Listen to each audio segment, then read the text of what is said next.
Ассалаумағалейкум достар, қалайсыздар? Ең жақсы спорттың жанкүйерлері. Біз әдеттегідей сіздерге футбол жаңалықтарын дайындадық. Бүгінгі футбол жаңалықтарын айтпас бұрын кешегі бір сұрақ айдарына жауап беріп алайық. Кеше Ливерпуль АПЛ-да емес, Англия клубтарының арасында емес, жалпы Лига Чемпионста қандай рекорд жаңартты деген сұрақ болды. Барлықтарыңыз Ливерпуль групповой этапта 6 рет қатарынан жеңіп өтті деген жауап айттыңыздар. Барлықтарыңыз болмасаңыздар да 90% сондай жауап берді. Ол жауап қате. Групповой этапта Атлетико Мадридта кезінде бәрін жеңіп өткен. Ливерпуль тек Англия клубтарының арасында ғана сонда рекорд жасаған клуб болып тіркелді. Жалпы Лига Чемпиондың рекорды емес ол. Ал Ливерпульдің Чемпиондар Лигасына тіркеген рекорды ол ең үлкен счет, ең үлкен есеп.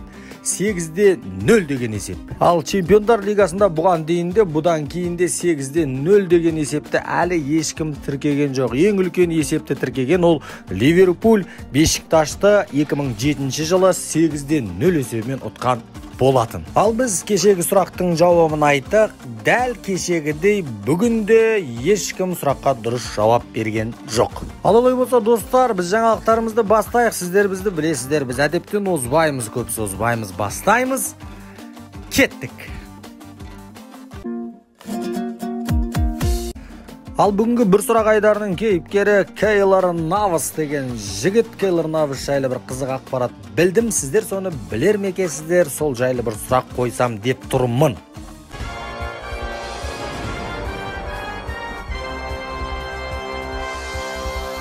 Ал енді сұрақ достар, Кейлор Навасқа өзінің мемлекеті, яғни Коста-Рика қандай сыйлық жасады?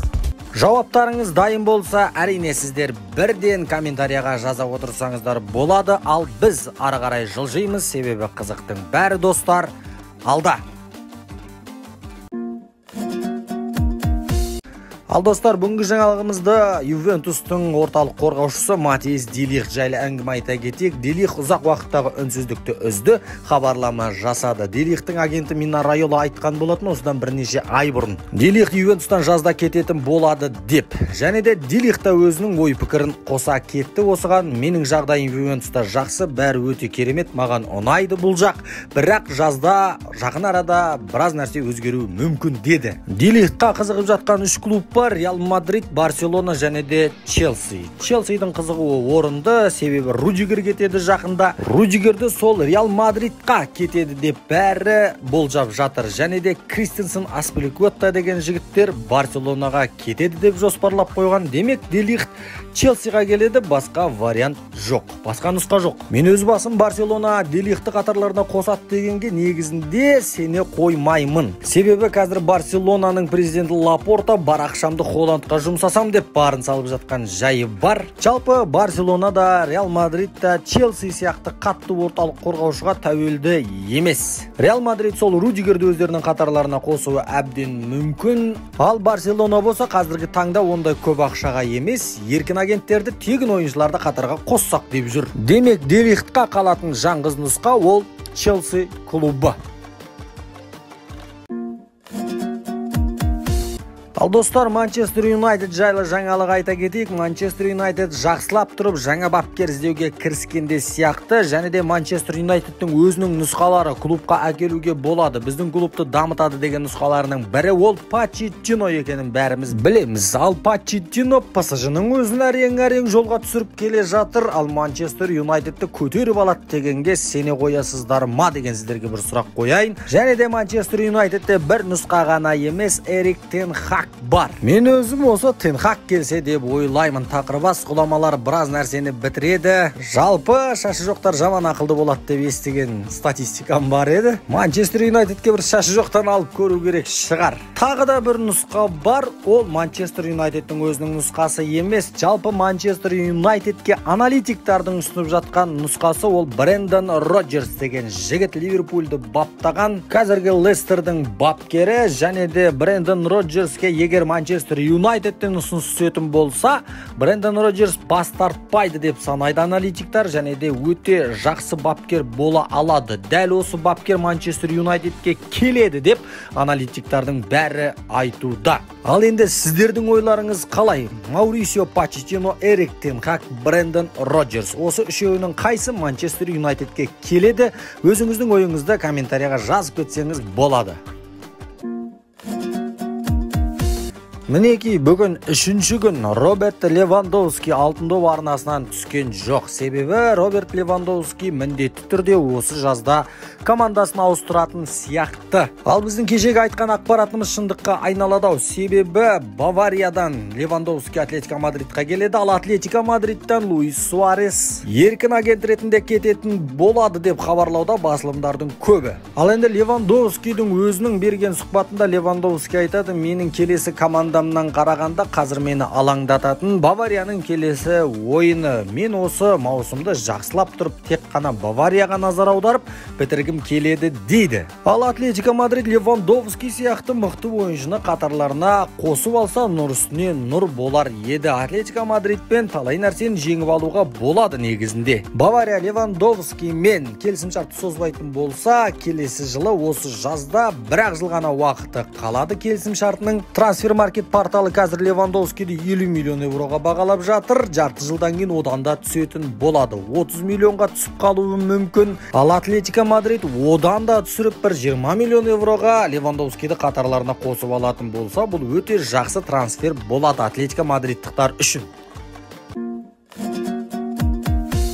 Ал енді Севильяның қорғаушысы Жюль Кунде ұнап жүр. Қазір бұл кімге деген сұрақтарға жауап берейік. Қазір Жюль Кунде сол баяғы Реал Мадридке, Барселонаға, Челсиға ұнап жатыр. Ал Жюль Кунденің өзі болса, бұл 3 клубпен де сөйлесіп көруге ниетті. Ал Кунденің агенті: қарағым Кунде, бұндай шанс келе бермейді күнде. Осылардың біреуіне барайық деп өзінің тамаша ойыншысын көндіру үстінде. Челсиға қорғаушы өте керек, бірақ шабуылшы керек емес. Сондықтан да Вернерді сатуға ұйғарған екен. Ал Вернер немістің Бундеслигасына қайтадан оралуы мүмкін, себебі Вернерға қазір Дортмундтық Боруссия қызығушылық танытып отыр. Вернер жалпы Челси сапында осы маусымда 11 ойынға қатысқан екен, және де 1 гол салған, 1 голдық пас берген. Челси Вернерді 65 миллион евроға сатып алған. Дәл сондай ақшаға сата алатын болса, Челсидің қуаныштарында шек жоқ болар еді. Ал енді Барселонаның жас талантты қорғаушысы Рональд Араухо жайлы да әңгіме айта кетейік. Араухо Барселонамен келісімшартқа қол қоюға өте жақын. Бұны хабарлап бізге жеткізіп отырған инсайдер Никола Скира. Араухоға қызығып отырған топ клубтары бар, АПЛ-дың топ клубтары бар. Жалпы ешқайсына қарамастан Араухо Барселонада мансабын жалғастырғысы келетінін айтқан. Екі тарап жақсы келісімге келеді деген бізде де үлкен үміт бар. Араухо осы маусымда Барселонаның сапында 20 ойында алаңға шыққан, және де сол 20 ойында қорғаушы болса да 3 гол салған екен.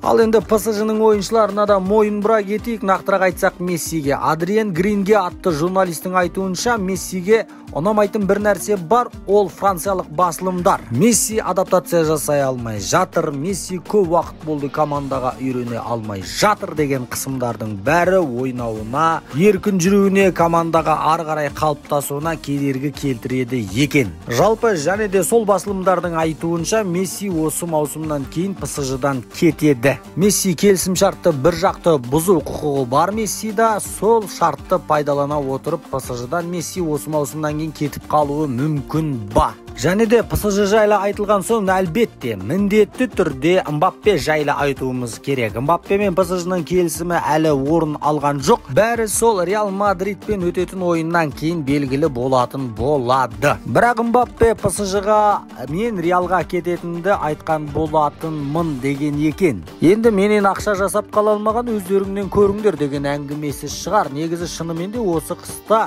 Реал Мадрид Мбаппеге жалпы ПСЖ-ға 200 миллион евро ұсынған болатын. Бірақ PSG несіне сеніп бас тартты, оны өздері де білмейді, Мбаппе де білмейді.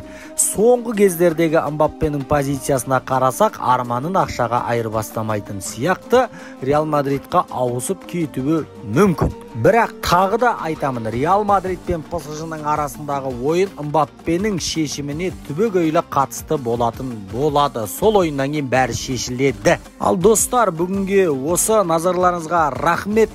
Бүгінгі жаңалықтар ұнаса лайк басыңыздар. Бүгінгі жаңалықтарға қатысты ой пікірлеріңіз болса, міндетті түрде комментарияға жаза отырыңыздар. Ең бастысы каналға жазылуды, қоңыраушаны басуды ұмытпаңыздар. Рахмет.